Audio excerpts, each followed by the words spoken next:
നമസ്കാരം. മലയാളി വാർത്ത ആനുകാലികത്തിലേക്ക് സ്വാഗതം. നമസ്കാരം. ഇന്ന് മലയാള മാധ്യമങ്ങളിലെല്ലാം ഒരു വലിയ ബ്രേക്കിംഗ് ആയിരുന്നു. രാഹുൽ അതിജീവിതയെ ഭീഷണിപ്പെടുത്തുന്ന ചാറ്റ് പുറത്തുവിട്ടുകൊണ്ട് അതിനകത്തിൽ പറയുന്നുണ്ട്, നീ എന്തെങ്കിലും ചെയ്താൽ ഞാനത് താങ്ങും, പക്ഷേ ഞാൻ തിരിച്ച് ചെയ്താൽ നീ അത് താങ്ങില്ല എന്നൊക്കെയുള്ളതാണ് ഹൈലൈറ്റ് ചെയ്ത് കാണിക്കുന്നത്.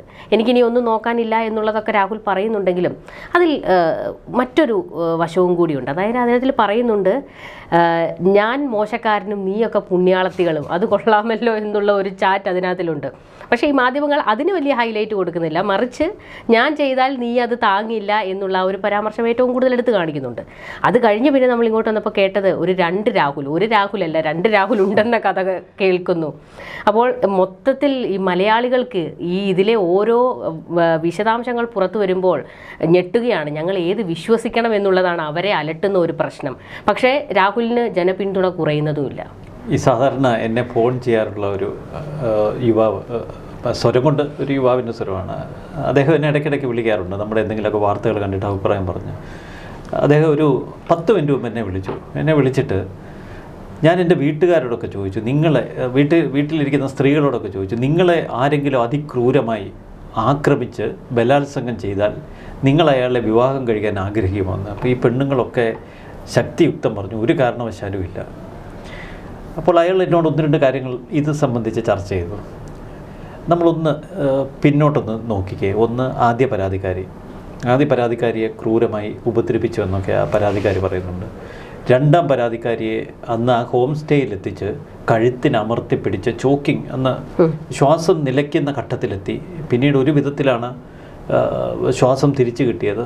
അപ്പോഴും മൃഗീയമായി തന്നെ ആക്രമിച്ചു കൊണ്ടിരുന്നു എന്നാണ് 2ാം പരാതിക്കാരിയുടെ പരാതിയിലുള്ളത്. ഒടുവിൽ 3ാം പരാതിക്കാരിയുടെ ഞെട്ടിക്കുന്ന പരാതി, ഹോട്ടൽ മുറിയിലേക്ക് കടന്നു വന്ന രാഹുൽ കിടക്കയിലേക്ക് ആ യുവതിയെ തള്ളിയിട്ട് ദേഹമാസകലം മാന്തിക്കീറി, മുഖത്ത് തുപ്പി, മുഖത്തടിച്ച് ബലാത്സംഗം ചെയ്തു. പക്ഷെ 3 യുവതികളും രാഹുലിനെ വിവാഹം കഴിക്കാൻ ആഗ്രഹിച്ചു. വിവാഹത്തിന് വേണ്ടി അവർ നിരന്തരം മെസ്സേജുകൾ അയച്ചു. രാഹുലിനെ നിരന്തരം അവർ ഫോളോ ചെയ്തു. തങ്ങളെ വിവാഹം കഴിക്കാമെന്ന വാഗ്ദാനം നൽകി പറ്റിച്ചു എന്നാണ് അവർ 3 പേരും പറയുന്നത്.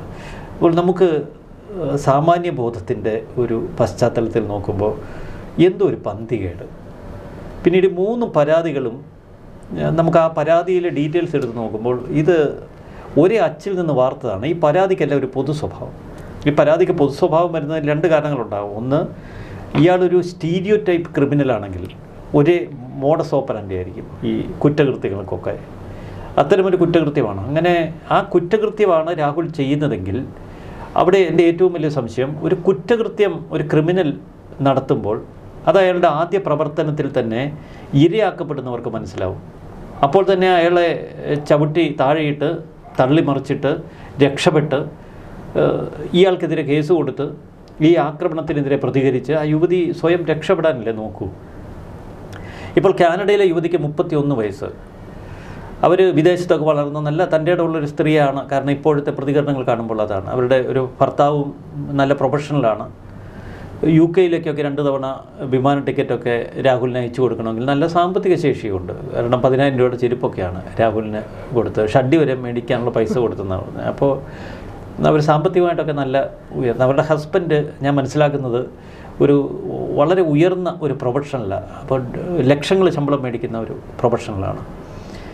ഇവിടെ 2023 രാഹുൽ എന്ന് പറയുന്ന ഒരു ബാല്യകാല സുഹൃത്ത് യുവതിക്കുണ്ടായിരുന്നു. ഇത് പ്രത്യേക അന്വേഷണ സംഘത്തിലെ SI കഴിഞ്ഞ ദിവസം വീഡിയോ കോൺഫറൻസിങ്ങിൽ ഈ യുവതിയോട് കാര്യങ്ങൾ ആരാഞ്ഞപ്പം യുവതി നടത്തിയ പ്രതികരണങ്ങൾ, മൊഴികളാണ്. ആ മൊഴി പരിശോധിക്കുമ്പോഴും നമുക്ക് കുറച്ചുകൂടി ഒരു സാമാന്യബോധം വർദ്ധിക്കും. കാരണം ആ യുവതി ഭർത്താവും ഒന്നിച്ച് കാനഡയിൽ ജീവിക്കുന്നു. നാട്ടിൽ രാഹുൽ മാങ്കൂട്ടത്തിലിനെ എങ്ങനെ ആദ്യം ശ്രദ്ധിക്കുന്നുവെന്ന് ഈ യുവതി പറയുന്നു. തൻ്റെ അമ്മ തന്നോട് അതായത് ഈ യുവതിയുടെ പിതാവിൻ്റെ ഒരു യങ് വേർഷനാണ് രാഹുൽ മാങ്കൂട്ടമെന്ന് മകളോട് ഈ യുവതിയുടെ അമ്മ പറയുന്നു. ഞാൻ അന്ന് രാഹുലിനെ നോട്ട് ചെയ്തു എന്നാണ് പറഞ്ഞത്. അപ്പോൾ സ്വന്തം പിതാവിൻ്റെ ഒരു യങ് വേർഷൻ, അത് മുഖം കൊണ്ടും ചിലപ്പോൾ രൂപസാദൃശ്യം കൊണ്ടും പ്രവർത്തനം കൊണ്ടും ഒക്കെ ആവാം. അത് നമുക്ക് എന്താണ് എന്ന് ഇപ്പോൾ അറിയില്ല. എന്തായാലും യങ് വേർഷൻ. അപ്പോൾ അങ്ങനെ രാഹുലിനെ താൻ ശ്രദ്ധിച്ചു. ടെലിവിഷനിൽ രാഹുലിൻ്റെ മുഖം നോക്കി അങ്ങനെ നാട്ടിലുള്ള ഒരു സുഹൃത്ത് വഴി രാഹുൽ മാങ്കൂട്ടത്തിൻ്റെ നമ്പർ താൻ സംഘടിപ്പിച്ചു, മൊബൈലിൽ അത് ഫീഡ് ചെയ്തിട്ടു. ഇതാണ് യുവതിയുടെ വിശദീകരണം. അപ്പോൾ രാഹുൽ മാങ്കൂട്ടത്തിൻ്റെ നമ്പർ മൊബൈലിൽ ഫീഡഡാണ്. ഇനി ഞാൻ പറയുന്ന കാര്യങ്ങൾ ഒരുപക്ഷെ അന്വേഷണ സംഘത്തിന് ആ നിലയിൽ ചിന്തിക്കാൻ കഴിയും. കാരണം അന്വേഷണ സംഘം ഇപ്പോൾ വിശദീകരിക്കുന്ന കാര്യങ്ങളിലെ ചില വിചിത്ര ഭാവമാണ് ഞാൻ പറയാൻ പോകുന്നത്. ഈ യുവതി പറയുന്നത് തൻ്റെ ബാല്യകാല സുഹൃത്ത് രാഹുൽ എന്നയാൾക്ക് താൻ ഒരു മെസ്സേജ് അയച്ചു. ആ മെസ്സേജ് എന്താണ്? അപ്പനൊരു മൊബൈൽ ഫോൺ താൻ ഓർഡർ ചെയ്തു. അപ്പോൾ ഒരു കൊറിയർ കമ്പനി വഴി ആ മൊബൈൽ ഫോണൊന്ന് മേടിച്ച് വീട്ടിൽ കൊടുക്കണം. അപ്പോൾ തൻ്റെ ബാല്യകാല സുഹൃത്ത് ആയ രാഹുലിന് ഈ കൊറിയർ കമ്പനിയുടെ ഫോൺ നമ്പറും ഈ പർച്ചേസിൻ്റെ ലിങ്കും മെസ്സേജ് വാട്സാപ്പ് മെസ്സേജിൽ അയച്ചു കൊടുത്തു. പക്ഷെ തൻ്റെ കഷ്ടകാലത്തിന് മെസ്സേജ് അയച്ച വ്യക്തി മാറിപ്പോയി. തൻ്റെ ബാല്യകാല സുഹൃത്ത് രാഹുലിന് പകരം രാഹുൽ മാങ്കൂട്ടത്തിലാണ് താൻ മെസ്സേജ് അയച്ചത്. ഇത് കണ്ട പാതി താൻ ആ മെസ്സേജ് അങ്ങ് ഡിലീറ്റ് ചെയ്തു. കാരണം അബദ്ധം പറ്റുകയാണല്ലോ.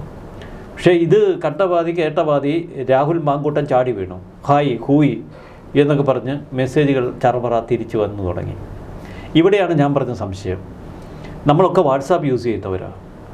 ഇപ്പോൾ പ്രശോഭ ഒരു സുഹൃത്തിന് വാട്സാപ്പ് അയക്കുന്നു എങ്കിൽ ഫോണിൽ ഒരു ഫോൺ നമ്പർ ഫീഡ് ചെയ്തിട്ടുണ്ട് എന്നിരിക്കട്ടെ, നമ്മൾ വാട്സാപ്പ് സെർച്ച് ചെയ്യുമ്പോൾ ചാടി വരത്തില്ല. വാട്സാപ്പിൽ നമ്മൾ അയച്ചിരിക്കുന്ന റീസെൻറ്റ് ലിസ്റ്റിന് താഴെ അതൊരു സെപ്പറേറ്റ് എൻട്രി ആയിട്ടാണ് വരുന്നത്. അപ്പോൾ പുതിയ ഒരാൾക്കൊരു മെസ്സേജ് അയക്കണമെങ്കിൽ ഇത് മാറിപ്പോയി അയക്കാനൊന്നും അത്ര എളുപ്പമല്ല. ഞാൻ പറഞ്ഞ എൻ്റെ ലോജിക്ക് മനസ്സിലാവും. ഒരു സയൻറ്റിഫിക് ലോജിക്കുണ്ട് അതിൽ. അതുകൊണ്ട് ആ വാദം തെറ്റാണ്. യുവതി പറയുന്ന ആ വാദം തെറ്റാണ്. പുതുതായി ഒരു രാഹുൽ മാങ്കൂട്ടത്തിൻ്റെ പേര് അവരുടെ മൊബൈൽ നമ്പറിലുണ്ടെങ്കിൽ വാട്സാപ്പ് ചാറ്റ് എടുക്കുമ്പോൾ പെട്ടെന്നത് കിട്ടത്തില്ല. അത് ആദ്യം നമ്മൾ എപ്പോഴെങ്കിലും ചാറ്റ് ചെയ്തവരുടെ ഫുൾ ലിസ്റ്റിന് താഴേക്ക് വന്ന് സെപ്പറേറ്റ് കോളത്തിൽ നിന്ന് ആ എൻട്രി പ്രത്യേകം കണ്ടുപിടിക്കണം. അപ്പോൾ അതിൽ വൈരുദ്ധ്യമുണ്ട്. അത് പോലീസൊക്കെ നോക്കട്ടെ. നമുക്കതേക്കുറിച്ച് ആധികാരികമായി തർക്കിക്കാനോ അധിക്ഷേപിക്കാനോ ഒന്നും നമ്മളതിന് മുദ്രയിട്ട. മറുവശത്ത് അപ്പോൾ രാഹുൽ ഹായ് ഹൂയ് എന്നൊക്കെ പറഞ്ഞ് ചാടി വീണു. യുവതിയുമായി ഒരു ബന്ധം സ്ഥാപിച്ചു. താനും അങ്ങോട്ടേക്ക് മെസ്സേജുകൾ അയച്ചു. കുടുംബത്തെക്കുറിച്ച് സംസാരിച്ചു, ജീവിതത്തെക്കുറിച്ച് സംസാരിച്ചു, ജോലിയെക്കുറിച്ച് സംസാരിച്ചു. 2023 അന്ന് തുടങ്ങിയ ബന്ധം വളരെ പെട്ടെന്ന് പേഴ്സണൽ ലൈഫിൻ്റെ കാര്യങ്ങളിലേക്ക് കടന്നു എന്ന യുവതി പറയുന്നത്. കുട്ടികൾ എന്തുകൊണ്ട് ഇല്ലേ എന്ന് ചോദിച്ചാൽ കുട്ടികളില്ല. എന്തുകൊണ്ടാണ് കുട്ടികളില്ലാത്തത്? അപ്പോൾ ഭർത്താവൊത്തുള്ള ആ ദാമ്പത്യ ജീവിതം അത്ര കുട്ടികളുടെ ഉൽപ്പാദനത്തിലേക്ക് കടക്കുന്നില്ല എന്നുള്ള തലത്തിൽ സംസാരം മാറി. അപ്പോൾ അതിൻ്റെ വിശദാംശങ്ങളിലേക്ക് കടക്കുന്നു. അങ്ങനെ എനിക്കിതിനെ ഹഗ് ചെയ്യാൻ തോന്നുന്നു എന്ന രാഹുലിൻ്റെ കമൻറ്റ്. അപ്പോൾ അത്രയേറെ പേഴ്സണൽ മെസ്സേജുകൾ അങ്ങോട്ടും ഇങ്ങോട്ടും അയക്കുമ്പോഴല്ലേ എത്ര വലിയ ഒരു സൈക്കോ കക്ഷിയാണെങ്കിൽ പോലും ഹഗ് ചെയ്യാൻ തോന്നുന്നു എന്നൊക്കെ മെസ്സേജ് അയച്ചു. എന്തായാലും രാഹുലിന് ഹഗ് ചെയ്യാൻ തോന്നുന്നു എന്നുള്ളൊരു മെസ്സേജ് യുവതിക്ക് ചെല്ലുന്നു. യുവതി ഈ ഹഗ് ചെയ്യാൻ തോന്നുന്നു എന്നൊരു യുവാവ് ഒരാൾക്കൊരു മെസ്സേജ് അയച്ചാൽ അവിടെ വെച്ച് ബ്ലോക്ക് ചെയ്ത് അവസാനിപ്പിച്ച് കടക്കുകയാണ് സാധാരണഗതിയിൽ ചെയ്യേണ്ടത്. അത് പോട്ടെ, യുവതി ഒരു വിശാല മനസ്ഥിതിയുള്ള അവനെ തിരുത്താമെന്ന് തെറ്റിദ്ധരിച്ച് അവനെ നല്ല വഴിയിലേക്ക് കൊണ്ടുവരാം എന്നൊക്കെ കരുതിയാവാം വീണ്ടും സൗഹൃദം തുടർന്നു. പക്ഷേ അബദ്ധത്തിൽ അതൊരു പ്രണയത്തിലേക്ക് കടന്നു. ഇതെല്ലാം യുവതി സമ്മതിക്കുന്നുണ്ട്. അത് കഴിഞ്ഞ് ഭർത്തൃപിതാവിനെ ശുശ്രൂഷിക്കാനായി ഈ യുവതി കാനഡയിൽ നിന്നും കേരളത്തിലെത്തുന്നു. അപ്പോഴിതാ ഭർത്താവിനെ നന്നായി നോക്കണം, ഭർത്തൃപിതാവിനെ നമ്മൾ നമ്മുടെ അച്ഛനെ പോലെ സംരക്ഷിക്കണമെന്നൊക്കെ പറഞ്ഞ് രാഹുൽ അന്തം വിട്ട് നിൽക്കുന്നു. അത് തൻ്റെ വിശ്വാസം നേടിയെടുക്കലായിരുന്നു എന്ന് പിന്നീട് മനസ്സിലായി എന്നാണ് യുവതി പറയുന്നത്. എന്തായാലും ഭർത്താവിൻ്റെ അച്ഛനെ നോക്കാൻ ഇത്ര കരുതലുള്ള രാഹുൽ മാങ്കൂട്ടത്തിൻ്റെ മെസ്സേജുകളും സംഭാഷണങ്ങളുമാണ് അവിടെ വെച്ച് താൻ രാഹുലിനെ കണ്ടില്ല എന്നാണ് യുവതി പറയുന്നത്. പിന്നീട് ഇരുവരും തമ്മിലുള്ള ബന്ധം ഊഷ്മളമായി. അങ്ങനെയാണ് തിരുവല്ലയിലെ ക്ലബ് 7 ഹോട്ടലിൽ, ഒരു ആഡംബര ഹോട്ടലാണ്, അവിടുത്തെ നല്ലൊരു മുറിയിൽ റൂമൊക്കെ എടുത്ത് യുവതി കാത്തിരുന്ന് പിന്നീട് നമ്മൾ ആദ്യം വിശദീകരിച്ച അതിക്രമങ്ങളിലേക്ക് രാഹുൽ ചാടി വീണത്. അപ്പോൾ ഈ കഥ നമുക്ക് പൂർണ്ണമായി അത്ര കണ്ട് ദഹിക്കുന്നില്ല. അതുകൊണ്ടാണ് ആളുകൾ ചോദിക്കുന്നത്, ഇത്ര ക്രൂരമായി വേട്ട നടത്തിയ ഒരു യുവാവിന് പിന്നീട് എന്തിനാണ് ഇത്രയധികം ഉപഹാരങ്ങൾ അയച്ചു കൊടുത്തത്, UK വിമാന ടിക്കറ്റ് എടുത്തു കൊടുത്തത്? അപ്പോൾ ആ പരാതിയിന്മേൽ ഒരു പിടി സംശയങ്ങൾ. ഇത് കഥയുടെ ഒന്നാം വശം. ഇനി രണ്ടാം വശം, രാഹുലിനെതിരെയുള്ള 1ഉം 2ഉം പരാതികൾ ഏറെക്കുറെ വേണ്ടത്ര ഫലിച്ചില്ല. സർക്കാരിന് ചില ലക്ഷ്യങ്ങളുണ്ടായിരുന്നു, CPMന് ലക്ഷ്യങ്ങളുണ്ടായിരുന്നു. ചാടി വീണ് ആക്രമിച്ചവരൊക്കെ ഇടയ്ക്കൊന്ന് പിൻവാങ്ങി. തദ്ദേശ ഭരണ തെരഞ്ഞെടുപ്പ് കഴിഞ്ഞ് രാഹുലും ഇത്തിരി മുക്കറയിട്ടു. കേരളത്തിൽ മൊത്തത്തിൽ തനിക്ക് ആരാധകരുണ്ട് എന്നൊരു തോന്നലൊക്കെ രാഹുലിൻ്റെ മുഖത്തുണ്ട്. നമ്മൾ ആ NSSൻ്റെ അന്നത്തെ പ്രോഗ്രാമിൽ രാഹുലിൻ്റെ ഒരു മുഖഭാവമൊക്കെ കണ്ടാണ്. PJ കുര്യനെ അവരെ വിരട്ടാൻ രാഹുൽ തലപൊക്കി. അപ്പോൾ രാഹുൽ അത്ര ചില്ലറക്കാരനൊന്നുമല്ല. ഈ രാഹുലിനെ കൊടുക്കാനുള്ള ശ്രമമോ അത് നമ്മെ അത്ഭുതപ്പെടുത്തും. വിവാഹിതരായ സ്ത്രീകൾ അവർക്ക് കാമുകന്മാരുണ്ടെങ്കിൽ ഈ കാമുകന്മാരിൽ നിന്ന് എന്തെങ്കിലുമൊക്കെ പീഡനങ്ങൾ ഏറ്റാൽ, ഈ കാമുകന്മാർ അവരെ വഞ്ചിച്ചാൽ നമ്മുടെ സർക്കാർ ഒപ്പമുണ്ട്. അതൊരു വലിയ സന്ദേശമാണ്. കാരണം കേരളത്തിലെ സ്ത്രീ സുരക്ഷ ഇത്രയേറെ ഉച്ചത്തിൽ പറയുന്ന പിണറായി വിജയൻ സർക്കാരിനെ സംബന്ധിച്ചൊരു പൊൻതൂവലാണ് ഈ ഒരു സുരക്ഷ. സ്ത്രീ സുരക്ഷയുടെ ഒരു മകുട ഉദാഹരണമാണ്. അതിനെ നമുക്ക് നെഗറ്റീവായിട്ടൊന്നും കാണണ്ട. അപ്പോൾ വിവാഹിതരായ സ്ത്രീകൾക്ക് തീർച്ചയായിട്ടും കാമുകന്മാരുമായിട്ടുള്ളൊരു ബന്ധം, അതിൽ എന്തെങ്കിലും അസ്വസ്ഥതകളുണ്ടായാൽ പിണറായി വിജയന് നേരിട്ട് ഇമെയിൽ അയക്കാം, ഒരു കുഴപ്പമില്ല. കാരണം ഈ കാനഡക്കാരിയായ യുവതിയും പിണറായി വിജയന് നേരിട്ട് ഇമെയിൽ അയച്ചത് ആദ്യ പരാതിക്കാരി പിണറായി വിജയനെ നേരിൽ കണ്ട് തൻ്റെ ദുരന്തകഥ അവതരിപ്പിച്ചു. പക്ഷേ ഈ രണ്ട് കേസിലും ഭർത്താക്കന്മാരുമായി ജീവിതം ഒരുമിച്ച് തുടരുന്നതിനിടയിലാണ് രണ്ട് പരാതിക്കാരും എത്തിയത്. പക്ഷേ എന്നാലും അക്കാര്യത്തിലൊന്നും സർക്കാരിന് വലിയ സംശയമില്ല. കാരണം സ്ത്രീകൾക്ക് എപ്പോഴും സുരക്ഷ നൽകണം. ഈ സ്ത്രീ പീഡനങ്ങൾ കേരളത്തിൽ അനുവദിക്കാൻ കഴിയില്ല. പ്രത്യേക അന്വേഷണ സംഘത്തിന് പെട്ടെന്ന് തന്നെ ഈ പരാതി കൈമാറി. പക്ഷെ പിന്നീട് ചില സംശയങ്ങൾ നമുക്ക്, എന്തിനാണ് ഈ അന്വേഷണ സംഘത്തോട് ഇരുചെവി അറിയാതെ ഒരു അർദ്ധരാത്രി മാങ്കൂട്ട് ഓപ്പറേഷൻ നടത്താനുള്ള ഉത്തരവ് ചെന്നത്? അപ്പോൾ ഇയാൾക്ക് ഏതെങ്കിലും തരത്തിലുള്ള നിയമപരിരക്ഷ ലഭിക്കരുത് എന്നുള്ള താല്പര്യം സർക്കാരിനുണ്ടായിരുന്നല്ലോ. അല്ലെങ്കിൽ ഇത്രയധികം ഈ സംഭവങ്ങൾ ഒരു രഹസ്യാത്മകമായി നീക്കുമായിരുന്നു. അപ്പോൾ അതിന് വലിയ വിശദീകരണങ്ങളാണ് ഇപ്പോൾ സർക്കാർ കേന്ദ്രങ്ങൾ നൽകുന്നത്. സർക്കാരിൻ്റെ അതിധീരമായ അതിജാഗ്രതയോടെയുള്ള സൂക്ഷ്മമായ ഓപ്പറേഷൻ. അപ്പോൾ വാഹനങ്ങൾ അറേഞ്ച് ചെയ്യുന്നത് മുതൽ 8 അംഗ പോലീസ് സംഘത്തെ തിരഞ്ഞെടുക്കുന്നത് വരെയുള്ള ഓരോ ഘട്ടവും സസൂക്ഷ്മം വളരെ ഉയർന്ന AIG ആയ പൂങ്കുഴലി IPS നേരിട്ട് നിരീക്ഷിച്ച് സർക്കാരുമായി നേരിട്ട് കമ്മ്യൂണിക്കേറ്റ് ചെയ്ത് എക്സിക്യൂഷൻ ലെവലിൽ എത്തിച്ചു. എന്നിട്ട് നമ്മൾ കാണുന്ന വലിയ തീവ്രവാദ സംഘത്തെയൊക്കെ പിടിക്കുന്നത് പോലെ ഹോട്ടൽ റിസപ്ഷനിലെത്തി മുഴുവൻ ഫോണുകളും ആദ്യം സീസ് ചെയ്യുന്നു. പോലീസുകാർ, നമ്മൾ ഈ കാശ്മീരിലൊക്കെ ഈ ഭീകരന്മാർ ഒളിച്ചിരിക്കുന്ന ഗുഹയ്ക്ക് പുറത്ത് ഇന്ത്യൻ സൈനികർ അപ്പുറം ഇപ്പുറം തോക്കുമായിട്ട് ചാടി വീഴുന്ന രംഗമൊക്കെയാണ്. ഞാൻ ഇന്നലെ ഈ പോലീസിൻ്റെ ആ വീഡിയോ പുറത്ത് കണ്ടപ്പോൾ അന്തം വിട്ടുപോയി.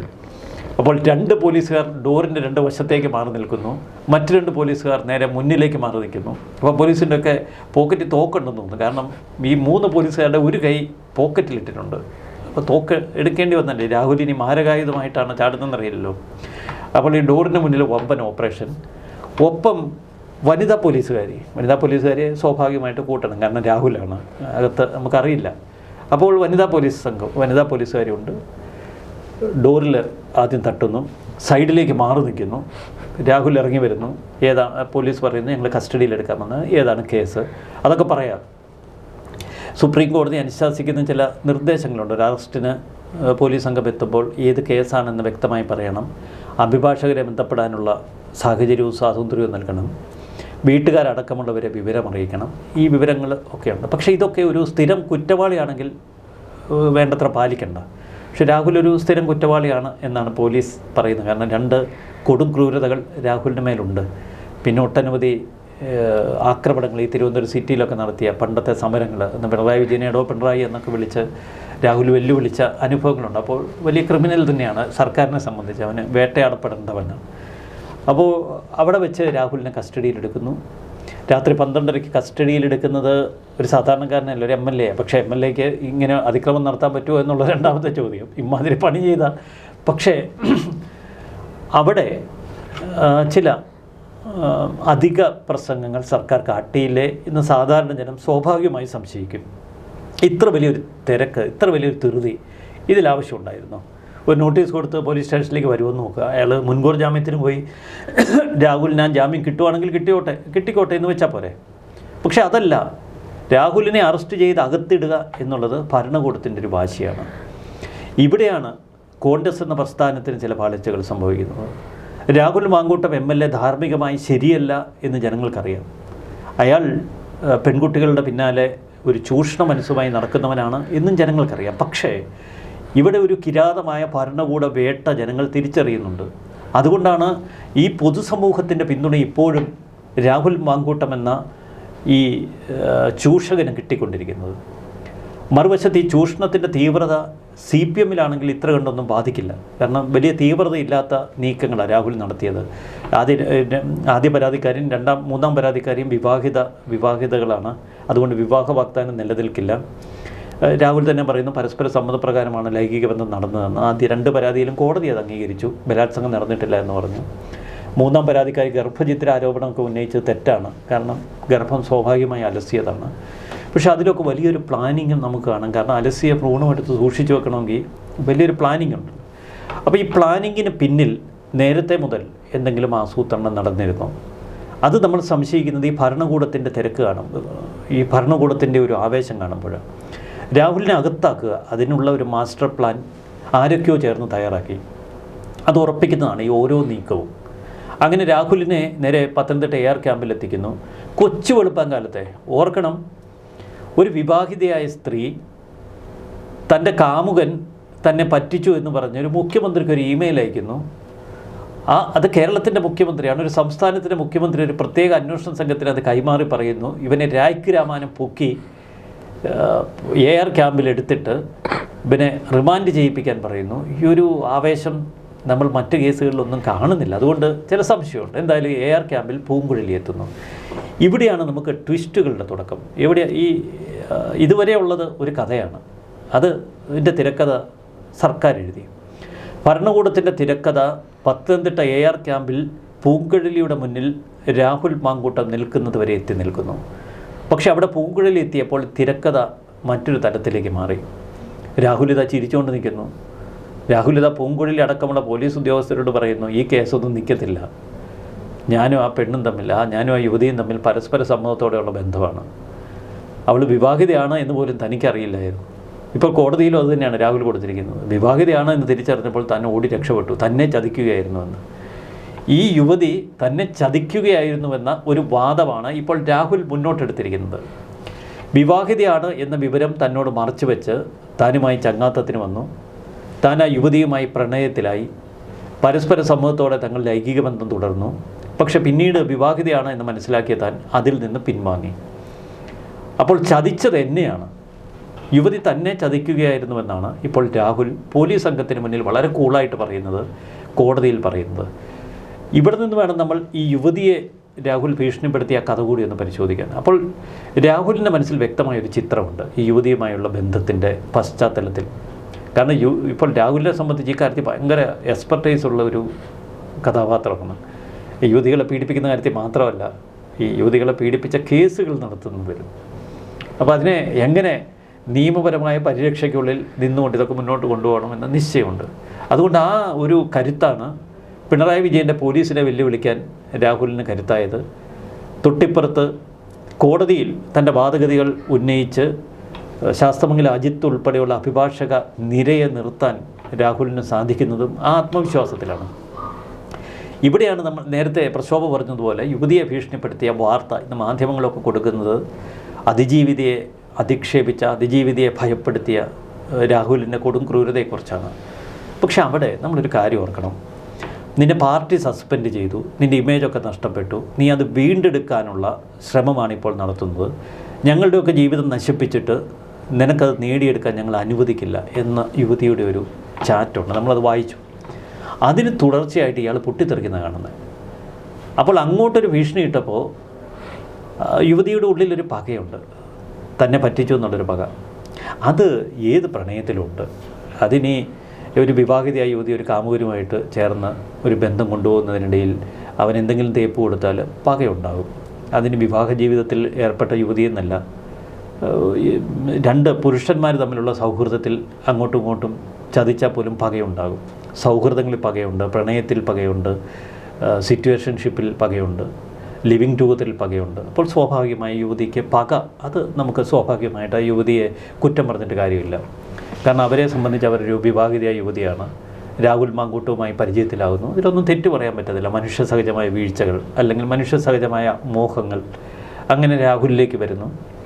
രാഹുൽ ബലാത്സംഗം ചെയ്തോ ഇല്ലയോ എന്നത് പോലീസും കോടതിയും കണ്ടുപിടിക്കട്ടെ, അതേക്കുറിച്ച് നമുക്ക് കമൻറ്റ് നടത്തേണ്ട. പക്ഷേ രാഹുൽ പറയുന്നതും യുവതി പറയുന്നതും തമ്മിൽ ചേർത്ത് വായിക്കുമ്പോൾ ഒരു കാര്യം ഉറപ്പിക്കാം, അന്നത്തെ ക്ലബ് 7 ഹോട്ടലിലെ ഈ മാരക ആക്രമണത്തിന് ശേഷവും ഇരുവരും തമ്മിൽ ബന്ധം തുടർന്നിരുന്നു.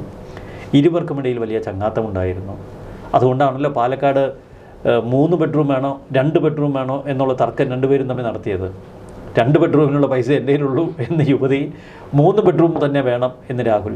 അപ്പോൾ നാട്ടുകാരറിഞ്ഞാലോ എന്ന് ചോദിക്കുന്ന അവിടെ യുവതിയാണ്. അപ്പോൾ നാട്ടുകാരറിയാതെ ഈ ബന്ധം മുന്നോട്ട് കൊണ്ടുപോകണമെന്ന ആഗ്രഹം യുവതിക്കുമുണ്ടായിരുന്നു. അല്ലെങ്കിൽ യുവതി അങ്ങനെ ഒരു ചോദ്യം ചോദിക്കേണ്ടതില്ലല്ലോ. രാഹുലിനോട് യുവതിയാണ് ചോദിക്കുന്നത്, പാലക്കാട് വലിയ ഫ്ലാറ്റൊക്കെ എടുത്ത് നമ്മൾ ഒരുമിച്ച് താമസിച്ച നാട്ടുകാരറിയാലേ എന്ന്. അപ്പോൾ അതിൻ്റെ 1,14,00,000 രൂപ ചിലവ് വരുമെന്ന് മനസ്സിലാക്കിയപ്പോൾ യുവതി മനസ്സിലായും കംപ്ലീറ്റ് എന്നെ വഹിക്കാൻ നോക്കുകയാണെന്ന്. അങ്ങനെ എന്തായാലും യുവതിക്ക് എവിടെയാണ് പ്രശ്നം ഉണ്ടായത്? ഈ യുവതിക്ക് പ്രശ്നം ഉണ്ടായത് രാഹുൽ മാങ്കൂട്ടം വെറും തേപ്പുകാരനാണ് എന്ന് തിരിച്ചറിഞ്ഞപ്പോഴാണ്. ആദ്യ പരാതിയും 2ാം പരാതിയും മുന്നിൽ പാർട്ടി സസ്പെൻഡ് ചെയ്യുന്നു. അപ്പോൾ ഈ യുവതികളൊക്കെ ഒരു വലിയ പ്രതീക്ഷയിലാണ് ഈ രാഹുലുമായിട്ട് അടുക്കുന്നത്. ഒന്ന്, ഒരു രാഷ്ട്രീയ നേതാവാണ്. നാളെ പാലക്കാട് ഉപതെരഞ്ഞെടുപ്പ് കഴിഞ്ഞപ്പോൾ നമ്മൾ മലയാളി വാർത്ത ഉൾപ്പെടെ എന്തുമാതിരി റിപ്പോർട്ടിംഗ് നടത്തിയത്. കേരളത്തിൻ്റെ ഭാവി മുഖ്യമന്ത്രി, കേരളം കണ്ട ഏറ്റവും വലിയ യുവ നേതാവ്. എന്നാൽ രാഹുൽ വിജയശ്രീ ലാളിതനായി പാലക്കാട് നിന്ന് അടൂരിലേക്ക് ആ വീട്ടിലേക്കുള്ളൊരു യാത്രയൊക്കെ അന്ന് മാധ്യമങ്ങളൊക്കെ രാഹുലിനെ അനുഗമിക്കുന്നു. ആ വീട്ടിലേക്ക് ചെന്ന് കയറുമ്പോൾ രാഹുലിനെ വാരിപ്പുണർന്ന അമ്മ, കേരളത്തിൻ്റെ അമ്മയായി നമ്മൾ അവരെ ഉയർത്തിക്കാട്ടുന്നു. അങ്ങനെ കേരളത്തിൻ്റെ പൊന്നോമന പുത്രൻ്റെ ഒരു ഉദയം. അപ്പോൾ ഈ ചിത്രങ്ങളും ഈ ദൃശ്യങ്ങളുമൊക്കെ ഈ അതിജീവിതകളെ വല്ലാണ്ട് പ്രലോഭിപ്പിച്ചിട്ടുണ്ടാകാം. രാഹുലുമൊത്തുള്ള ഒരു ജീവിതം അവർ അതിഭയങ്കരമായി സ്വപ്നം കണ്ടിട്ടുണ്ടാകാം. കാരണം നാളുകളിൽ കേരളം അടക്കി ഭരിക്കുന്ന ഒരു വലിയ നേതാവിൻ്റെ മുഖം. അതുകൊണ്ടാണല്ലോ ആദ്യ 2 പരാതിക്ക് ശേഷവും NSSൻ്റെ പ്രോഗ്രാമിൽ ചങ്ങനാശ്ശേരിയിലെത്തിയപ്പോൾ ഒരുപാട് വീട്ടമ്മമാർ ഓടിയെടുത്ത് സെൽഫി എടുക്കാൻ രാഹുലിന് ചുറ്റും ഇടിച്ചു കൂടുന്ന ദൃശ്യം നമ്മൾ കണ്ടത്. പാലക്കാട്ടേക്ക് ചെല്ലുമ്പോൾ ഒരുപാട് ആളുകൾ കൂടുന്നത് കണ്ടത്. അപ്പോൾ ഇയാളൊരു വളരെ ഷാർപ്പ്നെസ് ഉള്ള മിടുമിടുക്കനായ പൊളിറ്റിക്കൽ ലീഡറാണ്, അതിൽ സംശയമില്ല. ഇത് കഥയുടെ 1ാം ഭാഗം. അപ്പോൾ 2ാം ഭാഗത്തിൽ 2 അതിജീവിതകൾ പൊട്ടിത്തെറിച്ചുകൊണ്ട് പുറത്തേക്ക് വരുന്നു, പരാതികൾ ഉയരുന്നു, രാഹുലിനെ പാർട്ടിയിൽ നിന്ന് സസ്പെൻഡ് ചെയ്യുന്നു, എല്ലാ സ്വപ്നങ്ങളും വീണുടയുന്നു. അപ്പോൾ സ്വാഭാവികമായി ഒരു പ്രതികരണം 3ാം പരാതിക്കാരിയിൽ നിന്നും ഉണ്ടാവാം. കാരണം അവരും അവിടെ മോഹഭംഗം സംഭവിച്ച ഒരു യുവതിയാണ്. അതിന് നമുക്കവരെ കുറ്റപ്പെടുത്തിയിട്ടൊന്നും കാര്യമില്ല. അവരെ സംബന്ധിച്ച് വളരെ വ്യക്തിപരമായി അവരുടെ സ്വകാര്യ ജീവിതവുമായി നമ്മൾ ഇതിനെ തട്ടിച്ച് നോക്കുമ്പോൾ അവർ വല്ലാണ്ട് മുറിവേറ്റു. കാരണം രാഹുലിനെ ഏതൊക്കെ തലത്തിൽ അവർ തൻ്റെ ജീവിതത്തിൻ്റെ ഒരു ഭാഗമായി കണ്ടിരുന്നു എന്ന് നമുക്കറിയില്ല. പ്രണയം വല്ലാതെ അസ്ഥിയെ പിടിക്കും. ഈ കടുത്ത പ്രണയം ഒരു യുവതിയോട് അല്ലെങ്കിൽ ഒരു യുവാവിനോടുണ്ടെങ്കിൽ അവർ ജീവിതത്തിൻ്റെ മാത്രമല്ല ശരീരത്തിൻ്റെ ഒരു ഭാഗമായും മാറും. അപ്പോൾ അവരില്ലാതെയുള്ള ഒരു ജീവിതത്തെക്കുറിച്ച് ചിന്തിക്കാൻ പോലും കഴിയത്തില്ല. സൈഡിൽ ഭർത്താവ് ഉണ്ടെങ്കിൽ പോലും അതൊരു വലിയ പ്രശ്നമാണ്. അപ്പോൾ എന്തായാലും ആ യുവതി വലിയ മോഹഭംഗത്തിലായി. അപ്പോഴാണ് ഈ 2 പരാതി നിൽക്കുന്നുണ്ടല്ലോ, ഇപ്പോഴെങ്കിലും ഇവനൊന്ന് ഒതുങ്ങിക്കൂടി ഒന്ന് ശരിപ്പെടുമെന്ന യുവതി കരുതി കാണും. അങ്ങനെ ഒരു അവസാന വിരട്ടാൻ നോക്കി. പക്ഷെ അപ്പോഴും ഇവൻ മറ്റേ പത്തി ഉയർത്തി നിൽക്കുകയാണ് രാഹുലിന്. ഇതോടെ കലിമൂത്തു. പരാതി വന്ന് പരാതിയുടെ ഉച്ചസ്ഥായിയിൽ രാഹുൽ റിമാൻഡിലായി നിൽക്കുമ്പോഴും ഇതുകൊണ്ടാണ് രാഹുൽ ആത്മവിശ്വാസത്തോടെ പറയുന്നത് താൻ പുറത്തു വരുമെന്ന്. കാരണം നിയമപരമായി രക്ഷപ്പെടുമെന്ന് രാഹുലിൻ്റെ അഭിഭാഷകർക്കും അറിയാം. ഇത് കോടതിയിൽ അത്ര നിലനിൽക്കുന്ന കേസല്ല. 1, 2, 3 കേസുകൾ നിയമപരമായി നിലനിൽക്കുന്നില്ല. ഇതൊക്കെ 2 വ്യക്തികൾക്കിടയിലുള്ള സ്വകാര്യ ബന്ധങ്ങളുടെ ബാക്കി പത്രമാണ്. അവർക്കിടയിലുള്ള തർക്കവും വഴക്കുമൊക്കെ ഒരു സ്റ്റേറ്റ് ഏറ്റെടുക്കുകയാണ്. സ്റ്റേറ്റ് അവരുടെ ഉത്തരവാദിത്വമാക്കി മാറ്റുകയാണ്. വെറുതെ പോലീസിന് വിട്ടുകൊടുക്കുകയല്ല, സ്റ്റേറ്റ് അതിൻ്റെ റെസ്പോൺസിബിലിറ്റി എടുക്കുകയാണ് സ്ത്രീ സുരക്ഷയുടെ പേരിൽ. പക്ഷേ സ്ത്രീ സുരക്ഷയല്ല ഇവിടെ, രാഷ്ട്രീയ ശത്രുക്കളെ വേട്ടയാടലാണ് ആത്യന്തിക ലക്ഷ്യം. ഈ രാഹുൽ വീഴുമ്പോൾ രാഹുലിന് ഒരുപാട് ശത്രുക്കളുണ്ട്. അത് കോൺഗ്രസ്സിലുണ്ട്, CPM-ലുണ്ട്, മുഖ്യമന്ത്രിയുണ്ട്. ഇവർക്കൊക്കെ വലിയ സന്തോഷമാണ്. അതാണ് നമ്മൾ കോൺഗ്രസ് നേതാക്കളുടെ പ്രതികരണത്തിൽ കാണുന്നത്. പക്ഷേ ഈ കോൺഗ്രസ് നേതാക്കൾ മനസ്സിലാക്കാത്തൊരു കാര്യമുണ്ട്. ഈ കേരളത്തിലെ ജനങ്ങളെ സംബന്ധിച്ച് 2 തുലനങ്ങളാണ്. ഒന്ന്, രാഹുൽ മാങ്കൂട്ടത്തിൻ്റെ ധാർമ്മികത, മറുവശത്ത് ഒരു ഭരണകൂട ഭീകരത. ഈ ഭരണകൂടത്തോടുള്ള ജനങ്ങളുടെ ഒരു ആൻറ്റി എൻകംബൻസി, ഒരു ഭരണകൂട വിരുദ്ധത. അപ്പോൾ ഈ രാഹുലിൻ്റെ ധാർമ്മികതയും ഭരണകൂട വിരുദ്ധ മനോഭാവവും തമ്മിൽ താരതമ്യം ചെയ്യുമ്പോൾ ഒരു താരതമ്യവുമില്ല. ഇത് 100 100ആയി ജനങ്ങളുടെ കലിപ്പ് ഭരണകൂടത്തിനെതിരെയാണ്. അതുകൊണ്ട് തന്നെ ധാർമ്മികമായി തെറ്റ് ചെയ്തു എന്ന് പറയുമ്പോഴും രാഹുലിനെതിരെ ഒരു ഭരണകൂടം തിരിയുമ്പോൾ രാഹുലിന് പിന്നിൽ ജനങ്ങൾ കട്ടക്ക് നിൽക്കും. അതാണ് ഈ സമൂഹ മാധ്യമങ്ങളിൽ കാണുന്ന അത്ഭുതം. പണ്ടൊക്കെ പൊതുസമൂഹത്തിൻ്റെ ഒരു ഉൾബോധം മാധ്യമങ്ങൾ പകർത്തുമായിരുന്നു. പക്ഷേ ഇവിടെ മാധ്യമങ്ങൾക്കൊരു കുഴപ്പമുണ്ട്. മാധ്യമങ്ങൾ ഈ ഭരണകൂടം പറയുന്ന സ്ത്രീവേട്ട അതിൻ്റേതായ തലത്തിൽ വലിയ ആരവത്തോടെ അവതരിപ്പിക്കുന്നു. കാരണം എപ്പോഴും സ്ത്രീ സുരക്ഷയ്ക്ക് വേണ്ടി നിൽക്കുന്നവരാണല്ലോ നവോത്ഥാന നായകർ. എപ്പോഴും സ്ത്രീ സുരക്ഷയ്ക്ക് വേണ്ടി പോരാടുന്നവരാണല്ലോ വിപ്ലവ നായകർ. അപ്പോൾ തങ്ങൾ ഉള്ള സത്യം തുറന്നു പറഞ്ഞാൽ തങ്ങളെ സമൂഹം ദുഷിക്കുമോ? ഇത്തരം കാര്യങ്ങളിൽ അതിജീവിതയ്ക്കൊപ്പം നിൽക്കാത്തതിൻ്റെ പേരിൽ ആക്ഷേപിക്കപ്പെടുമോ? ഈ ഭയം മാധ്യമപ്രവർത്തകർക്കും മാധ്യമങ്ങൾക്കുമുണ്ട്. അതിൻ്റെയൊക്കെ അനന്തരഫലമാണ് നമുക്ക് ചുറ്റും കാണുന്ന റിപ്പോർട്ടുകളിൽ കാണുന്നത്. ഇവിടെ രാഹുൽ തൻ്റെ ഇടത്തോടെ നിൽക്കുന്നതിൻ്റെ കാരണം അയാൾക്ക് ഭരണഘടനയിലുള്ള വിശ്വാസവും അതിലപ്പുറം അയാൾക്ക് നിയമത്തിലുള്ള അവഗാതവുമാണ്.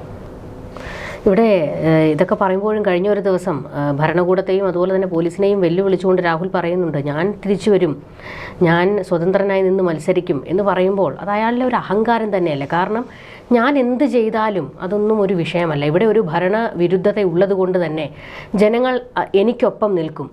അങ്ങനെയാണെങ്കിൽ വീണ്ടും ഞാൻ സ്വതന്ത്രനായി നിന്ന് മത്സരിച്ച് ജയിച്ചു കഴിഞ്ഞാൽ ഞാൻ വീണ്ടും ജനപ്രിയനായിട്ടുള്ള ഒരാളായി ഒരു നേതാവായി തന്നെ ഇവിടെ നിൽക്കും എന്ന് അയാളൊരു അഹങ്കാരത്തോടു കൂടി പറയുകയാണ്. അങ്ങനെ ഒരു MLA നമ്മൾ വെച്ച് വാഴിക്കേണ്ട ആവശ്യമുണ്ടോ എന്നുള്ളൊരു ചോദ്യമുണ്ട്. അതുമാത്രമല്ല, ഈ സോഷ്യൽ മീഡിയ മാത്രമല്ലല്ലോ കേരളം, അതിനപ്പുറത്തേക്ക് ഇവിടെ ഒരുപാട് ജനങ്ങളുണ്ടല്ലോ. എല്ലാവരും രാഹുൽ മാങ്കൂട്ടത്തിലിനെ പിന്തുണയ്ക്കുന്ന ആൾക്കാരുമല്ല. അയാളൊരു പെർവേർട്ടാണ് എന്നുള്ളത് ഏകദേശം വ്യക്തമായി കഴിഞ്ഞിട്ടുണ്ട്. ഈ നിയമത്തിന് മുൻപിൽ അയാൾ തെറ്റുകാരനല്ല എങ്കിൽ കൂടിയും ധാർമ്മികമായി അയാൾക്ക് ഒരുപാട് പിഴവുകൾ സംഭവിച്ചിട്ടുണ്ട്. അയാളുടെ ഉത്തരവാദിത്തങ്ങളിൽ നിന്ന് വ്യതിചലിച്ചിട്ടുണ്ട്. അയാൾ സ്ത്രീപക്ഷങ്ങൾക്ക് വേണ്ടി ഇതിനു മുൻപ് ഇവിടെ വാതോരാതെ സംസാരിച്ച ഒരാളാണ്. പക്ഷേ അയാളുടെ കള്ളത്തരങ്ങൾ പൊളിഞ്ഞു വീണ് കഴിഞ്ഞു. പാലക്കാട് ഒരു MLA ആയിട്ടിരിക്കുമ്പോൾ അയാളെ കാണാൻ വരുന്ന ഒരുപാട് സ്ത്രീകളുണ്ട്. അപ്പോൾ അവർക്കൊക്കെ എന്ത് സുരക്ഷിതത്വമാണ്? ഇങ്ങനെയുള്ള ഒരു പെൺ വിഷയത്തിൽ ഇയാൾ തൽപരനാണ് എന്നുള്ളത് വ്യക്തമായി കഴിഞ്ഞിട്ടുണ്ട്. ഈ സ്ത്രീകളുമായിട്ടുള്ള ബന്ധങ്ങളൊന്നും അയാൾ എതിർക്കുന്നതുമില്ല. അല്ല, പ്രശോഭ പറഞ്ഞത് ഞാൻ പൂർണ്ണമായി ഉൾക്കൊള്ളുന്നു. അയാളുടെ അഹങ്കാരം തന്നെയാണ് അയാളുടെ അഹംബോധം. അയാൾ കേരളത്തിൻ്റെ ഒരു രാഷ്ട്രീയ പ്രതിയോഗിയുടെ ഒരു പ്രതീകം നേടിയത് കേരളത്തെ അഹങ്കാരത്തിലും അഹംബോധത്തിലും കൈപ്പിടിയിൽ ഒതുക്കി വെച്ചിരിക്കുന്ന ധാർഷ്ട്യത്തിൻ്റെ ഒരു ഭരണകൂട അടയാളത്തിനെതിരെ അയാൾ പോരാടിയപ്പോഴാണ്. അതുകൊണ്ടാണ് ജനങ്ങളുടെ ആരാധന ആദ്യം ഇയാളിലേക്ക് ചെല്ലുന്നത്. ആ അഹങ്കാരം, അഹംബോധം അയാളെ അർമാദത്തിലേക്ക് നയിച്ചു. അയാളുടെ തന്നെ വീഴ്ചകൾ അയാളുടെ കുഴി തോണ്ടി. അവിടെയാണ് സ്ത്രീ വിഷയങ്ങളിൽ അടക്കം അയാൾ പതിച്ചത്. പക്ഷേ അപ്പോഴും സ്വന്തം വീഴ്ചകൾ അയാൾ തിരിച്ചറിയുമ്പോഴും അയാൾ ആ വീഴ്ചകൾ അംഗീകരിക്കാൻ തയ്യാറായില്ല. പൊതുസമൂഹത്തിന് മുന്നിൽ കുറ്റം ഏറ്റുപറയാൻ തയ്യാറായില്ല. അയാൾ ആ ഭരണകൂട വിരുദ്ധ മനോഭാവം തനിക്ക് അനുകൂലമാക്കിയെടുക്കാൻ നിരന്തരം പോരാടിക്കൊണ്ടിരുന്നു. ഈ കേരളത്തിൻ്റെ ഒരു മനഃശാസ്ത്രം, സമൂഹത്തിൻ്റെ ഒരു മനഃശാസ്ത്രം, അത് ഒറ്റയാൻ പോരാളികളോടുള്ള ഒരു ആരാധനയാണ്. നമുക്കറിയാം, ചരിത്രത്തിൻ്റെ ഓരോ ഘട്ടത്തിലും ഓരോ പോരാളികളുടെ പശ്ചാത്തലം എടുക്കുമ്പോൾ അവർക്കൊക്കെ ഒരു വികൃത മനോഭാവം പേറിയിരുന്ന ചരിത്രമുണ്ട് പലരിലും.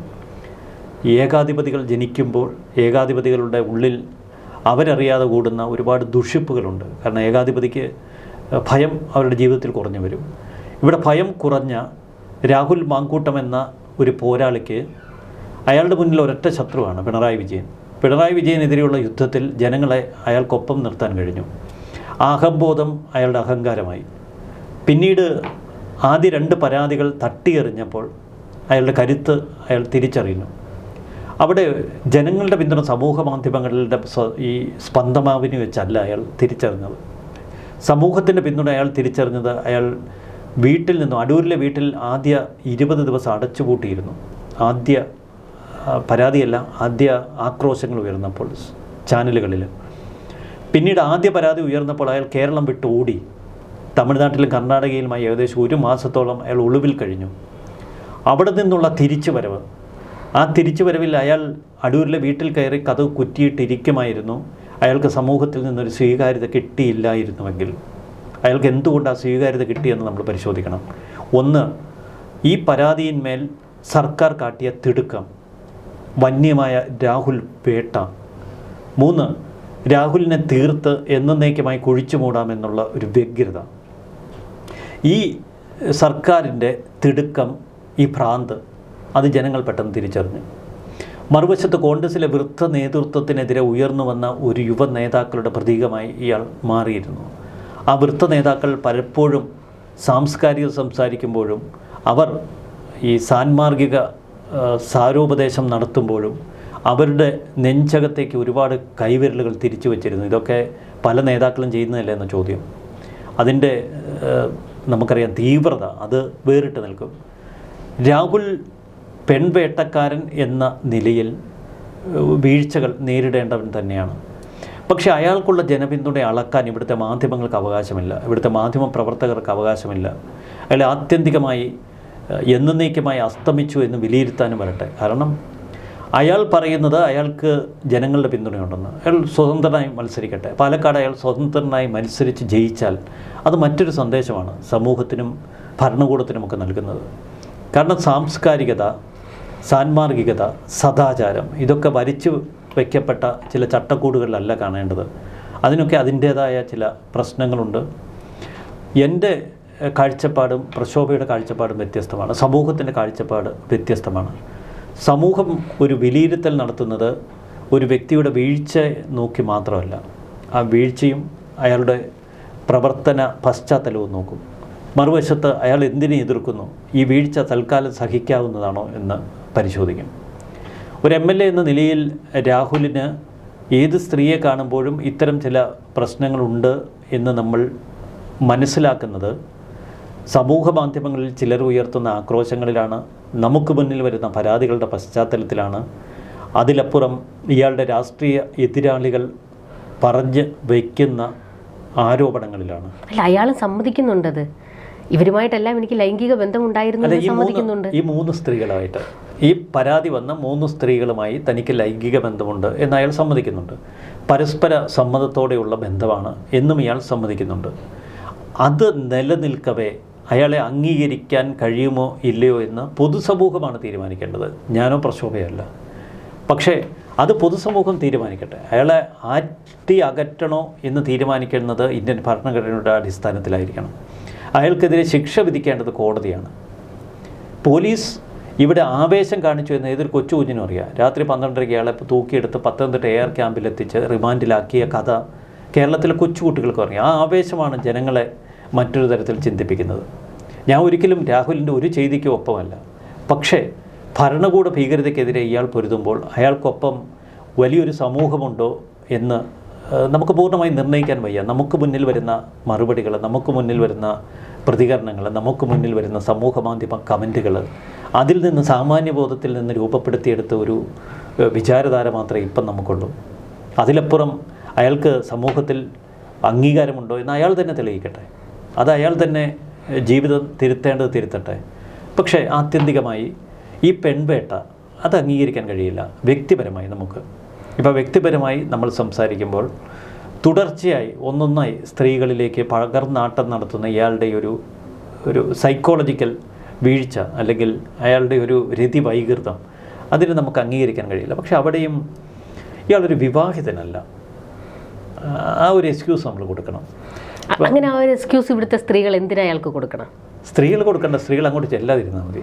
അല്ല, അങ്ങോട്ട് ചെല്ലുമ്പോഴും അതിനെ മാറ്റി നിർത്താൻ അയാൾക്ക് കഴിയും. അല്ല, അയാൾ ഒറ്റയ്ക്ക് എന്തിനു മാറ്റി നിർത്തുന്നു? സ്ത്രീകൾ ഒരു സെൽഫ് ഇനിഷ്യേറ്റീവ് എടുത്ത് അയാളുടെ അടുക്കിലേക്ക് ചെന്നാൽ അതിന് അയാളെ മാത്രം നമുക്ക് കുറ്റം പറയാൻ കഴിയില്ല. ഞാൻ പറഞ്ഞത് ഇപ്പോൾ ഈ 3 പരാതിക്കാരുടെ പശ്ചാത്തലത്തിലല്ല.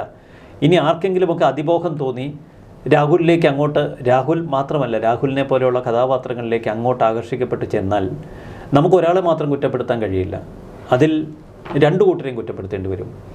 ഇവിടെ വീഴ്ചകളുടെ ലോകത്ത് രാഹുൽ പടുകുഴിയിൽ വീണ് കിടക്കുന്നു. പക്ഷേ ഇതിനേക്കാൾ ഭീകരന്മാർ പല കോണുകളിലും ഇരിപ്പുണ്ട്. അതുകൊണ്ട് രാഹുൽ മാത്രം ഈ ലോകത്ത് പൊട്ടി വീണ ഏറ്റവും വലിയ ക്രിമിനലാണെന്ന് മുദ്ര കുത്തി അയാളെ എന്നേക്കുമായി കുഴിച്ചു മൂടണം എന്നുള്ള അഭിപ്രായമൊന്നുമില്ല. രാഹുൽ ചെയ്തത് തെറ്റാണ്.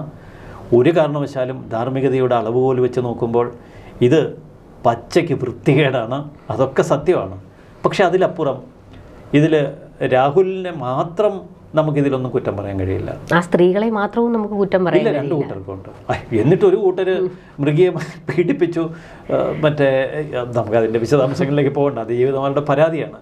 അപ്പോൾ ഇതിനെയൊക്കെ നമുക്ക് സത്യസന്ധമായി കാണണ്ടേ? രാഹുൽ ചെയ്തത് തെറ്റാണ്. രാഹുലും രാഹുലിനെ പോലെയുള്ള യുവ നേതാക്കളുമൊക്കെ സമൂഹത്തിൻ്റെ ഒരു മാതൃക. അല്ല, ഇതേ രാഹുലാണ് ഇവിടുത്തെ സ്ത്രീകൾക്ക് വേണ്ടി സംസാരിച്ചിരുന്ന ഒരു രാഹുലിനെ നമ്മൾ കണ്ടിട്ടുണ്ട്. ഇത് ഈ കേസൊക്കെ വരുന്നതിന് മുൻപ് മുകേഷ് വിഷയത്തിലൊക്കെ കത്തിക്കാളുന്ന ഒരു രാഹുലിനെ നമ്മൾ കണ്ടതാണ്. അതുകൊണ്ടാണല്ലോ സമൂഹം ഇപ്പോൾ എടുത്തിട്ട് അമ്മാനമാടുന്നതും. ആ രാഹുലിനെ ആരും ന്യായീകരിക്കുന്നില്ല ധാർമ്മികതയുടെ കാര്യത്തിൽ. പക്ഷെ ഭരണകൂട വേട്ടയുടെ കാര്യത്തിൽ വിമർശനം ഉന്നയിക്കുന്നത് ഒരു ജനാധിപത്യ ക്രമത്തിൻ്റെ 4ാം തൂണിൻ്റെ അടിസ്ഥാന ദൗത്യമാണ്. അത് മറന്ന് എല്ലാ ഭരണകൂട വേട്ടയ്ക്കും ഒപ്പം സ്തുതിഗീതം പാടാൻ പറ്റത്തില്ല. എതിരാളി തെറ്റുകാരനാണെങ്കിൽ പോലും. ഇവിടെ എനിക്ക് തോന്നിയ ഒരു കാര്യമാണ്, അതായത് രാഷ്ട്രീയം അറിയാത്തവരും രാഷ്ട്രീയം ഇല്ലാത്തവരും ഒരു വലിയൊരു വിഭാഗം പുരുഷന്മാർ രാഹുലിനെ പിന്തുണയ്ക്കുന്നുണ്ട്. അതായത് അവർ ചോദിക്കുന്ന ഒരു ചോദ്യം രാഹുൽ ചോദിച്ച അതേ ചോദ്യം തന്നെയാണ്. അതായത് ഞാൻ തെറ്റുകാരനും അവർ പുണ്യാളത്തികളുമാകുന്നത് എങ്ങനെയാണ് എന്നുള്ളൊരു ചോദ്യം അവർ ചോദിക്കുന്നുണ്ട്.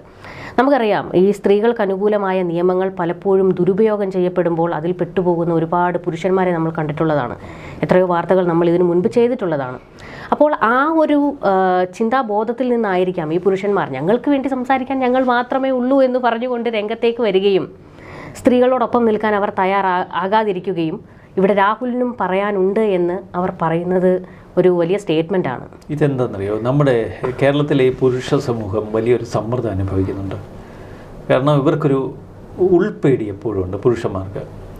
സ്ത്രീകൾ വളരെ സൗഹൃദത്തോടെ അടുത്ത് വരുമ്പോഴും സംസാരിക്കുമ്പോഴും ഇടപെടുമ്പോഴും ഒക്കെ എപ്പോൾ വേണമെങ്കിലും ഒരു ശത്രുഭാവത്തിലേക്ക് ഈ സ്ത്രീ തിരിഞ്ഞാൽ അവൻ്റെ കാര്യം കട്ടപ്പോവുകയാണ്. വിശ്വസിക്കാൻ പറ്റത്തില്ല. ഇപ്പോൾ വിവാഹ ജീവിതത്തിലുള്ള ഒരു പുരുഷൻ ജീവിതത്തിൽ ഒരിക്കലും മറ്റൊരു സ്ത്രീയെ നോക്കരുതെന്നും പറയുന്നതിൽ അർത്ഥമില്ല. കാരണം അവൻ്റെ വിവാഹ ജീവിതം ഒരു സാറ്റിസ്ഫൈഡ് അല്ലെങ്കിൽ ഇതൊരിക്കലും ഹ്യൂമൻലിയാണ്. ചെറിയ തെറ്റുകളൊക്കെ സ്വാഭാവികം.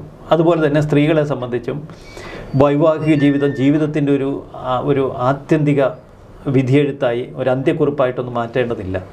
വൈവാഹിക ജീവിതത്തിൽ ചില പ്രശ്നങ്ങളും അവർക്ക് ഒരു കാരണവശാലും ഒത്തുപോകത്തില്ലെങ്കിൽ ഡൈവേഴ്സ് മേടിച്ച് അടുത്ത ഓപ്ഷനിലേക്ക് പോവുക, അല്ലെങ്കിൽ ചില വീഴ്ചകളൊക്കെ സ്വാഭാവികമാണ്, വീഴ്ചകളൊക്കെ സംഭവിക്കുക. അതൊക്കെ പരസ്പരം സഹിക്കാനും ക്ഷമിക്കാനും ഒക്കെയുള്ള ഒരു കഴിവും കരുത്തുമാണ് ഓരോ മനുഷ്യനിലും കൊടുത്തിരിക്കുന്നത്. ചിലർ സഹിക്കത്തില്ല, ചിലർ വെട്ടുകത്തി എടുത്ത് വെട്ടിക്കൊല്ലും, ചിലർ കോടാലി എടുത്ത് വെട്ടും, ചിലർ ഉൾക്കൊള്ളും, സഹിക്കും, ക്ഷമിക്കും, തിരുത്തും. അപ്പോൾ ഇത്തരം കാര്യങ്ങളൊക്കെ എല്ലാ ഇടങ്ങളിലുമുണ്ട്. പക്ഷേ ഇവിടെ എന്താ സംഭവിക്കുന്നത്? ഒരു പുരുഷനും സ്ത്രീയും തമ്മിൽ ഒരു ബന്ധമുണ്ടായി എന്നിരിക്കട്ടെ, ഏതെങ്കിലും തലത്തിൽ ആ സ്ത്രീക്ക് ഈ പുരുഷൻ്റെ ഒരു പെരുമാറ്റം ഇഷ്ടപ്പെട്ടില്ലെങ്കിൽ അപ്പം തന്നെ എന്നെ പീഡിപ്പിച്ചു, എന്നെ ചതിച്ചു, വഞ്ചിച്ചു, എൻ്റെ കുടുംബം തകർത്തു എന്ന് പറഞ്ഞൊരു പരാതിയുമായി പോലീസിനെ സമീപിച്ചാൽ എന്താ ഇവിടെ സമീപിക്കുന്നത്? നേരെ പോലീസ് ഇതൊരു വലിയ ആയുധമാക്കും. പോലീസിനെ സംബന്ധിച്ച് വലിയ സന്തോഷം ഒരു പെണ്ണിൻ്റെ പീഡന പരാതിയും കിട്ടുന്നത്. അപ്പോൾ തന്നെ പോലീസ് ഇത് ആഘോഷിച്ച് വണ്ടിയൊക്കെ എടുത്ത് ഈ യുവാവിനെ വീട്ടിൽ ചെന്ന് നാട്ടുകാരുടെ എല്ലാം മുന്നേ വെച്ച് തൂക്കി ബലാത്സംഗം കേസാണ് എന്ന് പറഞ്ഞ് ഇവനെ സ്റ്റേഷനിൽ കൊണ്ടുവന്നിരുത്തി ഒരുപാട് പോലീസ് സ്റ്റേഷനുകളിൽ ഇത് വെച്ച് കച്ചവടം നടത്തും. ഈ CI, SI അല്ലെങ്കിൽ DYSP ഉൾപ്പെടെ ഒരു വലിയ ഏരിയയല്ലേ കിട്ടിയിരിക്കുന്നത്. ഇവൻ്റെ ജീവിതം കട്ടച്ചോറാകുമെന്നറിയാം. അതുകൊണ്ട് എത്ര ലക്ഷം രൂപ പറഞ്ഞാലും അവൻ സെറ്റിൽ ചെയ്ത് പോകുമെന്നും അറിയാം. മറുവശത്ത് ഈ പരാതി കൊടുത്ത പെണ്ണും പലപ്പോഴും നമുക്കറിയില്ല, ഇത്തരം പല നെഗോഷിയേഷൻസും സെറ്റിൽമെൻറ്റും ഒക്കെ പല ഇടങ്ങളിൽ നടക്കുന്നുണ്ട്. ഇത് മാധ്യമങ്ങളിലൊന്നും അധികം ചർച്ച ചെയ്യപ്പെടില്ല. കാരണം സ്ത്രീ സുരക്ഷയുടെ പേരിൽ സ്ത്രീ അതിജീവിത എന്തെങ്കിലും പരാതി കൊടുത്ത് അതിജീവിതയ്ക്കെതിരെ എന്തെങ്കിലും എഴുതിയാൽ അത് ഭയങ്കര പ്രശ്നമാണ്. അതുകൊണ്ട് ഈ ഒരു സാഹചര്യം പുരുഷന്മാരെ ഭയപ്പെടുത്തുന്നുണ്ട്. കേരളത്തിൻ്റെ വലിയൊരു സംഖ്യ പുരുഷന്മാർ ഇത്തരമൊരു ഭയപ്പാടിൽ കഴിയുന്നവരുണ്ട്. അവരൊക്കെ ശരികേടുകൾ ചെയ്യുന്നവർ കൂടി ആവും. ഏറ്റവും സുന്ദരമായ ജീവിതം എന്ന് പറയുന്നത് നല്ല ഒരു ഭാര്യാഭർത്തൃ ബന്ധം, അത് ഒരു സംതൃപ്തിയോടെ കൊണ്ടുപോകുന്നതാണ്. അതിൻ്റെ അത്രയും ഒരു മനോഹാരിത വേറെ ഒന്നിനുമില്ല. പക്ഷേ ഇതൊക്കെ ലോകത്തിൻ്റെ ഒരു സ്വാഭാവികതയാണ്, ജീവിതത്തിൻ്റെ ഒരു സ്വാഭാവികതയാണ്. അതിലൊന്നും നമ്മൾ കുറ്റം പറയാൻ പറ്റത്തില്ല. കാരണം ഈ ഹോർമോൺസ് കയ്യിലിരിപ്പൊന്നും നമുക്ക് അങ്ങനെ പറയാൻ പറ്റത്തില്ല. ഓരോ സാഹചര്യം. ഈ ഹോർമോൺ ലെവലൊക്കെ പലർക്കും പലതായിരിക്കും. ചിലരുടെ ഒരു ഹോർമോൺ ലെവൽ വെച്ച് ഇത്തിരി ഒരു ഹൈപ്പർ ആക്റ്റീവ് ആയിരിക്കാം. അത് ആണുങ്ങൾ മാത്രമല്ല, സ്ത്രീകളും. ഈ പല ഹൈപ്പർ ആക്റ്റീവ് സ്ത്രീകളും ഇതുപോലെയുള്ള ബന്ധങ്ങളിലേക്ക് പുരുഷന്മാരെ പെട്ടെന്ന് വശീകരിച്ചെടുക്കും. ഈ പല ആളുകളും രാത്രി കിടക്കുന്നതിനിടയിൽ അവരുടെ ഒരു മനോവ്യാപാരം ഉണ്ടല്ലോ, ഏതൊക്കെ തലങ്ങളിലേക്ക് ചെല്ലും. അപ്പോൾ ഇതുപോലെ ഒരു ഹൈപ്പറായിട്ടുള്ള ഒരു വ്യക്തി ആ സമയത്തൊരു മെസ്സേജ് അയച്ച് അയാളെ ഹോണ്ട് ചെയ്താൽ അല്ലെങ്കിൽ അവളെ ഹോണ്ട് ചെയ്താൽ ചിലപ്പോൾ വീണു പോകും. അതൊക്കെ സ്വാഭാവികമാണ്. നമുക്കിതൊക്കെ മഹാക്രൂരതയെന്നോ വലിയ ക്രിമിനൽ കുറ്റമെന്നോ എന്നൊക്കെ പറഞ്ഞ് വേണമെങ്കിൽ ഒരാളുടെ ജീവിതം അങ്ങ് തകർത്തെറിയാം, അല്ലെങ്കിൽ അയാളെ നശിപ്പിക്കാം. തിരുത്തേണ്ടത് തിരുത്തുക, കൗൺസിലിംഗ് കൊടുക്കേണ്ടടുത്ത് കൗൺസിലിംഗ് കൊടുക്കുക, വൈദ്യ ചികിത്സ ചെയ്യേണ്ടടുത്ത് വൈദ്യ ചികിത്സ ചെയ്യുക. ഈ ലൈംഗികതയിലുള്ള ഹൈപ്പർ ആക്ടിവിറ്റിക്കൊക്കെ ഒരുപാട് ചികിത്സയുണ്ട്. ഡോക്ടർമാർ പറഞ്ഞ് ഞാൻ വായിച്ചിട്ടുണ്ട് അതേക്കുറിച്ച്. അങ്ങനെ പക്ഷെ അതിലൊക്കെ ഈ കുറച്ചുകൂടെ ഭരണകൂടം ഉത്തരവാദിത്വം എടുത്ത് അത്തരം കാര്യങ്ങളിൽ ഒരു സാമൂഹിക അവബോധം വളർത്തണം. സമൂഹത്തിലെ ഇത്തരം പ്രശ്നങ്ങളെ ഇപ്പോഴത്തെ ആധുനിക സയൻസ് ഏറെ വളർന്നിട്ടുണ്ട്, അതനുസരിച്ച് പരിഹരിക്കാൻ നോക്കണം. അതല്ലാണ്ട് ഒരു പെണ്ണ് കേസ് എടുത്തിട്ട് ഒരുത്തനെതിരെയുള്ള ഏറ്റവും വലിയ ഒരു ക്രിമിനൽ ആക്ടിവിറ്റിയാക്കി കണ്ട് അവൻ്റെ ജീവിതം എന്നേക്കുമായി തകർത്ത് അവനെ തീർത്തുവിടണം എന്നൊന്നും വ്യക്തിപരമായി എനിക്ക് അഭിപ്രായമില്ല. എന്തായാലും രാഹുൽ വിഷയത്തിൽ കേരളം അത് ചർച്ച ചെയ്യുന്നുണ്ട് എന്നുള്ളതാണ്. ഈ രാഷ്ട്രീയമുള്ളവരും ഇല്ലാത്തവരുമെല്ലാം അതിനെ ഇഴകീറി പരിശോധിക്കുന്നുണ്ട്. ആരുടെ ഭാഗത്താണ് തെറ്റ് ശരിയെന്നൊക്കെ സമൂഹവും ഈ മാധ്യമങ്ങൾ ചർച്ച നടത്തി കീറി മുറിക്കുന്നത് പോലെയല്ല, ജനങ്ങൾ അവരുടെ രീതിയിൽ അതിനെ ചർച്ചയാക്കുന്നുണ്ട്. എന്തായാലും രാഹുൽ കോൺഫിഡൻസിൽ തന്നെയാണ്. എനിക്കൊന്നും വരില്ല എന്നുള്ള ഒരു കോൺഫിഡൻസ് ഇപ്പോഴും രാഹുലിനുണ്ട്. എന്താണ് സംഭവിക്കാൻ പോകുന്നതെന്ന് കാത്തിരുന്ന് കാണാം. കൂടുതൽ ചർച്ചകളുമായി കാണാം. നമസ്കാരം. നന്ദി. നമസ്കാരം.